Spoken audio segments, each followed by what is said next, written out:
What is going on, nerds and nerdettes? It's your boy Stevie B with another haul video.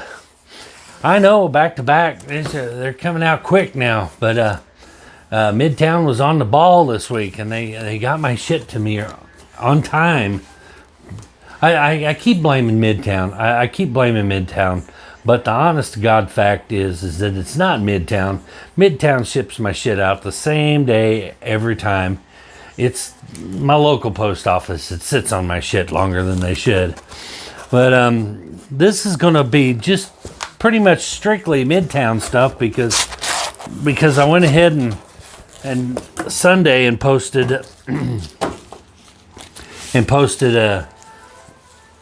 my other haul videos with my most of my eBay purchases in it. So this is just going to be a little Midtown pickup. I say little, but it was a busy week at Midtown this week. So I got quite a few books. This is one I think probably my biggest Midtown haul so far. But let's get into them. First up, we got Icon and Rocket Season 1. Now, this was with the Milestone imprint back in the 90s, I believe. These characters came from the 90s. From the Milestone comics had these, and they just kind of valianted out, just kind of petered out and wimped out. So it's kind of cool. I thought it was cool to see them kind of bring them back and for a new series, see how it works for them. So who knows? Next up, we got Harley Quinn. Which number is this? Number 5. I picked this up as it's the first cameo appearance of Keepsake, new villain. Will it pan out? Maybe not. I don't know, but they keep trying to shove Harley Quinn down our throats. You notice that? And she really just can't. She can't get much traction. This is number 5 of like the volume 3 or 4 that they keep trying to give her own series, and it just doesn't work out very well.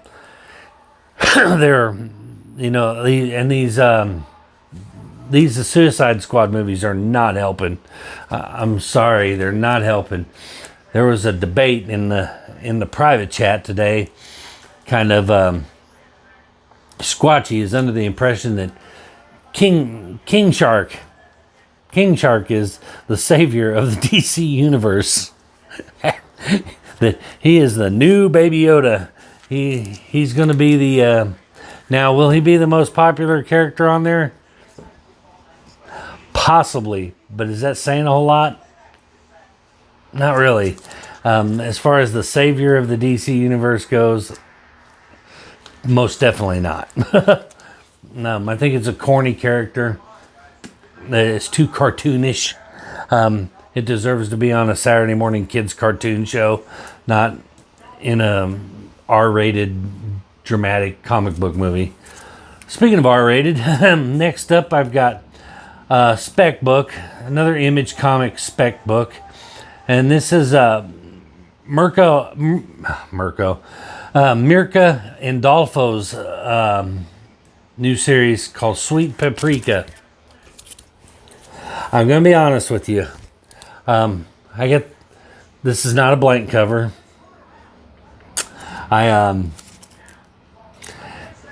I bought a blind cover and wasn't really sure what it was going to look like, and then I got it in the mail, and well, let's just say that I thought it came from Comic Vantage. Anyway, Image has been putting out some fire lately. So whenever they put out a new series, I try to pick up the number 1 just to see how it goes. So there you go. Sweet Paprika. Thank God it came with a blank cover to go over it, but I actually pulled that up a little further than I intended to. But who cares? I ain't monetized anyway, right? So, but next up we've got Batman Reptilian #2. And I'm buying these because they're leading to something, a new villain. I think this Reptilian they haven't yet to actually show. I think you'll get to finally see him in which one is this with #2? I think you get to see him in #4 finally. You get to meet the Reptilian. But I'm picking him up anyway. I'm a Batman fan. I like Batman. So what are you going to do? And next up I've got this Infinity Frontier #3. And this, I think, is going to be a debut of a new Black Lantern. So, Foo, if you ain't on this one, man, there you go. It's a lantern, man. You got to... But I think they may debut... I haven't read it, but I think it's supposed to debut or lead into a new Black Lantern. So, who will it be? We'll find out. And next up, we got this series that I'm actually enjoying, and I'm honestly kind of specking hard on this. I think this has got huge potential. I think it would make a really good movie. I'd rather see it be a movie than a series, to be honest. A movie would be good, but You Promised Me Darkness, and this is #4. So I've been staying on this. Enjoy it. The plot behind it is really great. Every time Halley's Comet comes into the Earth's orbit, all the babies that are born on that night or that day are born with special powers, and then there's this psycho that is also born with the special powers, but he is out trying to hunt down and kill all the babies that were born with those special powers. So kind of a cool premise behind it. I enjoy it. So still specking on it. Still think it's got potential to go somewhere. And next up we've got Star Wars The High Republic #7. I got this because there's 2 first appearances in it. And they are Orla Jurini and Darth Krall, Krall. I learned that it seems like anything that is a Darth in Star Wars tends to I don't know, become a pretty key player in the Star Wars mythology here. So I picked it up anyway. But The High Republic #7, another Star Wars #7. Is Star Wars Adventures #7. And this is the first appearance of the Crimson Corsair, which is probably that thing on the front cover, or the dude on the front cover. Again, these Star Wars books are pure spec books. I'll be honest with you, but much as it pains me to admit this, but oh wow, look at there, look at that. How that one was shipped. Didn't notice it because it was perfectly squared. But it is actually a dog ear.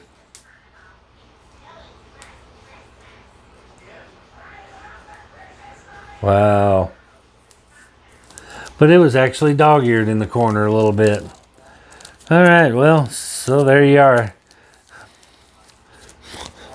Now, it's got a color breaking crease across it. Awesome. So anyway, there you go with that one. Anyway, back onto the Star Wars thing. Much as I hate to admit it and everything, I'm on the FOMO with the Star Wars stuff, fear of missing out, because I keep watching, Comic Fu and Vantage talk about Star Wars characters and blowing up and everything. And and both of those guys have forgotten more about Star Wars than I will ever know. So, much as it pains me to admit this, when they talk about Star Wars and spec and stuff like that, I try to pay attention and learn from it. And what I've learned is that you need to start picking up some Star Wars books because they're kind of blowing up. so there you go. Foo, Vantage. There is your bone. There is your ammunition to fire at me at the next live. But anyway, on with it. And then this book I'm going to pick up because it's Robin, and I've been picking up all of them. But this is just number 4. And just a continuation, no key in there, no first appearances. And this is the first book. I love this Lee Inyuk cover. And this is going to sound weird coming from me. I don't like that they changed the Superman title to Superman, Son of Kal-El. I would have rather have Jonathan Kent had just gotten his own series and not taken over one that's already there or whatever. I don't like that he's the new Superman. I'd rather he was just stayed the new Superboy, I guess, or the only Superboy or whatever. But anyway, I picked one up anyway because I dug this cover. It reminds me, there's a similar Batman Superman cover that this reminds me of, and I can't for the life of me remember which one it is, but I know I've seen it and it's funny. But it's Lee Inyuk, so of course it's good. But anyway, Superman, Son of Kal-El, number 1. I picked one up. There you go. And Teen Titans Academy. This is probably going to be the last one of these that I pick up. Because I'm just not really digging it that much. And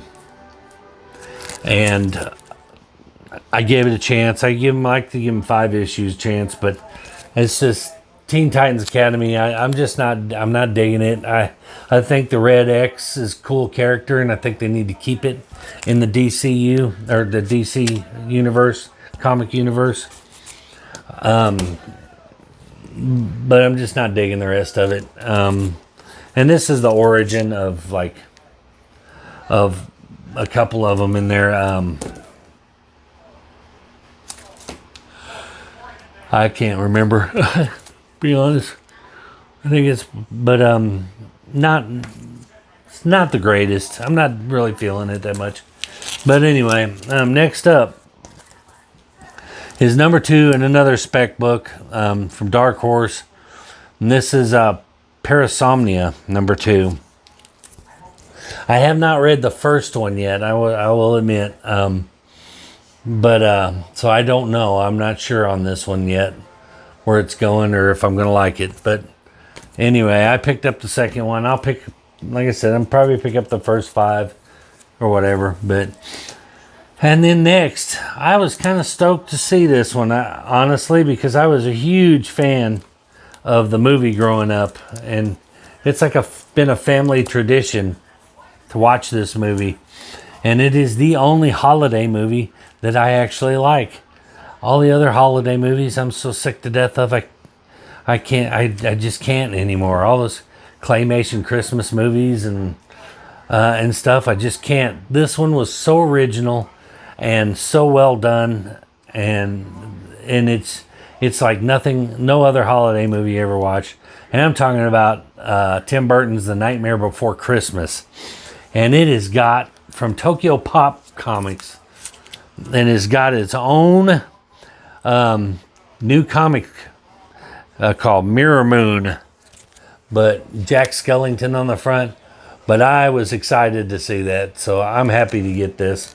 I don't know it's not even a spec. It's not it's not a key. It's just something really cool that I was excited for. Nostalgia. And next up we've got, I jumped on these at issue 15, I think, or 16. jumped on these when they started the new character. Something's killing children. I'll probably stay on these to see where they go with the new characters in the new direction. I know they've got the House of Slaughter that's going to be coming out, so I'll probably jump on the first issues of those and see how that one goes. So, of course, I ain't got to explain to you something's killing the children. The shit's on fire. Been on fire. And next up,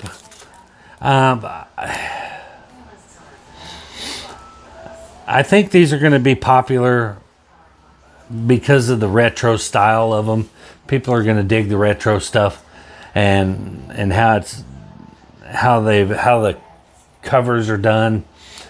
And I like the fact that it's kind of a throwback to the old school comics. But I picked one up, Amazing Fantasy #1, Volume 2, and that cool Captain America cover. But I think the retro feel of these is what's going to sell them. So I picked one up just to see what happens with it. And finally, the last book I'll ever read, according to the cover, anyway. But there was some hype behind this. I'll give it a read. This indie stuff, I was never an indie guy. I was always give me my marquee players, my Batman, Superman, Spider-Man, Wonder Woman, just all the Justice League members, and I was never really an indie guy. But y'all have turned me into an indie guy. I kind of dig some of these indie books, and so I'm giving them more of a chance than I did. I was a man of the '90s, and indie books just didn't do very well in the '90s for the most part. And I know there were a few exceptions for them, but for the most part, the indie books just couldn't get any traction in the '90s. But now, I mean, movie companies are just killing themselves to scarf these things up. They're so well written and stuff, so it's cool. But anyway, so I'm kind of giving them more of a chance than I used to. Then last one that was not from Midtown, but just my little personal pickup for my PC. I actually actively went out and bought a second printing, something that I never ever do. But again, I've already popped one of these open, and there's one more out there that I may or may not get. It's a comic I never heard of, but it's also an homage to my favorite horror movie of all time, and that's The Exorcist. So I got Wink Ink's Girl Black Cat on this second printing Exorcist homage cover. But it's cool. It's kind of weird because it looks like a animated cartoon character in a live action setting. But it's just weird the way it looks, but cool cover. I dig it. That's going to do it for my pickups for this week. While I got you here, I do want to mention that I have racked my brains to try to figure out where to sell comics on. I don't want to pay eBay fees and Macari's and all these, and Instagram was such a hassle. I never had any luck. So I'm just going to put all my comics that are for sale. I'm going to list them on a Facebook page that I created, or a Facebook group that I created, and I'll drop a link in the description to the Facebook group, and you guys can head over there, check out what I got for sale, and you can DM me that you're interested, and we'll work out a deal or whatever. But I figure we'll do it. I'll just do it that way. It's free. There's no fees. Y'all can PayPal me. It's just easy that way. And so anytime you see me open mystery boxes and you see books that I'm not going to keep and you want to see what I got for sale, pop over to my Facebook group, drop a link, join the Facebook group and instant message me, and we'll just work it out that way. And I will tell you, in my store, unlike eBay, Mercari, Etsy, I won't say Instagram because most of the guys on Instagram are like this, but buy from me, you're always going to get extras. You're always going to get a little something extra, because that's how I get repeat customers. I want people to be happy. I want them to not only get what they wanted to begin with, but I want them to walk away feeling, hey, wow, I got a little bonus. So anyway, so there's my quick little plug. Check out my store. I've got a few things up there right now. It's just opened up, so, or I just started it, so there's not a whole lot on there, but I'll be continuously adding to it, and y'all can go in there, see what I got. I think I got about 3 things up there now. I posted one thing on there already, and it sold that quick, so it's gone. But anyway, that's going to do it for this video. We've already hit over 20 minutes. I want to get out of here. There's a big long haul. So anyway, I appreciate you watching. Before you go, make sure you like my shit, comment on my shit, subscribe to my shit, and by God, hit that bell so you don't miss my new shit. Anyway, we will see you guys in the next shit. Peace.